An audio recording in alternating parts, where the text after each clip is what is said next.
Hello, तो कैसे हैं आप सब। आज हम पढ़ेंगे क्लास फोर्थ की एवीएस की पहली यूनिट यानी कि पहली इकाई फैमिली एंड माई सेल्फ यानी कि मैं और मेरा परिवार।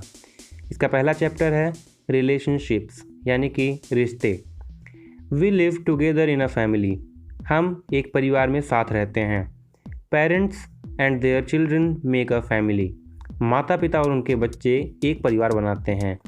अ फैमिली कैन बी बिग और स्मॉल, एक परिवार बड़ा या छोटा हो सकता है। A family where a father, a mother and their children live together is called nuclear family, एक ऐसा परिवार जहां पिता, माता और उनके बच्चे रहते हैं, यह परिवार एकल परिवार कहलाता है। A family in which there are more than 2 generations living together under one roof is called a joint family, यानी कि एक ऐसा परिवार जहां एक छत के नीचे 2 या उससे अधिक पीढ़ियां रह रही हों, उसे एक संयुक्त परिवार और एक्सटेंडेड या बृहद परिवार कहते हैं। It is a family where father, mother and their children live with their uncles, aunts और ग्रैंड पेरेंट्स। यह एक परिवार है जहां बच्चे अपने माता पिता के साथ साथ चाचा चाची एवं दादा दादी के साथ भी रहते हैं। चलिए पेज में नीचे की तरफ आते हैं। Most families are splitting up due to the movement of the members of the family to other parts of the country, यानी कि बहुत सारे परिवार अपने परिवार के सदस्यों की गतिविधियों को चलाने के लिए देश के अलग अलग हिस्सों में बंट रहे हैं। टू अर्न मनी, पैसे कमाने के लिए, फॉर बिजनेस, व्यापार के लिए, और एजुकेशन अथवा शिक्षा के लिए। These members meet each other on special occasions, ये परिवार के सदस्य एक दूसरे से खास अवसरों पर मिलते हैं, like marriage, birthday parties and other family functions, जैसे कि शादी, जन्मदिन और अन्य पारिवारिक त्यौहार। The members of a family are related to each other in the following ways, यानी कि किसी भी परिवार के सदस्य एक दूसरे से निम्न तरीकों से जुड़े हुए होते हैं या संबंधित होते हैं। बाई मैरिज, यानी कि विवाह के द्वारा। Husband and wife start a family after marriage, यानी कि पति और पत्नी शादी के बाद एक परिवार प्रारंभ करते हैं। बाय बर्थ, यानी कि जन्म के द्वारा, अर्थात जन्म के बाद ही किसी भी शिशु का संबंध अपने माता पिता से बनता है। तीसरा है बाय एडॉप्टेशन, यानी कि गोद के लेने के द्वारा।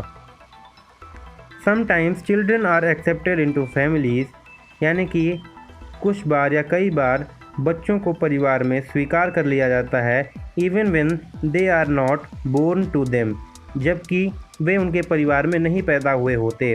Then they become a part of the family, तब वे उस परिवार का सदस्य बन जाते हैं। तो चलिए आगे बढ़ते हैं और यहाँ हम पढ़ेंगे इम्पोर्टेंस ऑफ अ फैमिली, यानी कि एक परिवार का महत्व।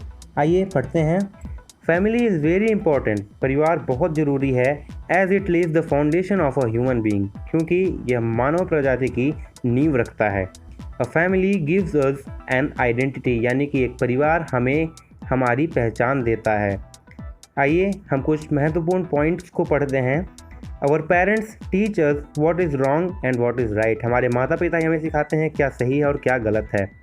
दूसरा point, family members take care of each other, यानी कि परिवार के सदस्य एक दूसरे का ख्याल रखते हैं। तीसरा point, our family gives us strength to face the world outside. चौथा पॉइंट है, हमारा परिवार हमें बाहरी दुनिया का सामना करने की क्षमता प्रदान करता है। चौथा point, our family is our first school and our parents are our first teacher, यानी कि हमारा परिवार हमारा पहला विद्यालय है और हमारे माता पिता हमारे पहले शिक्षक। They teach us good morals, यानी कि ये हमें अच्छी बातें सिखाते हैं। पाँचवा point, a family teaches us values like love, cooperation, discipline, commitment, selfless behaviour, honesty and truthfulness, यानी कि एक परिवार हमें बहुत सी बातें सिखाता है, जैसे प्रेम, सहयोग, सदाचार, प्रतिज्ञा, स्वार्थ रहित व्यवहार, ईमानदारी और सत्यवादिता। छठा point, it gives us unconditional support and love, यानी कि केवल परिवार ही हमारा एक ऐसा है जो हमें बिना किसी शर्त के प्यार और सहारा देता है। चलिए पेज में नीचे की तरफ चलते हैं हम। तो यहाँ हम पढ़ेंगे some values that we learn from our family are as follows, यानी कि कुछ बातें जो हम अपने परिवार से सीखते हैं वो नीचे लिखी हुई हैं। To share things with others यानी कि दूसरों से अपनी वस्तुओं को शेयर करना या बांटना। To be sincere in all the work we do यानी कि अपने सभी कार्यों को समझदारी से करना। To be polite with all सभी के साथ सभ्यता से रहना। To keep our house and surroundings clean यानी अपना घर और इसके आसपास की जगह को साफ रखना। To be truthful and honest यानी कि सत्यवादी और ईमानदार रहना। To respect and obey elders अपने से बड़ों का सम्मान करना और उनकी आज्ञा का पालन करना।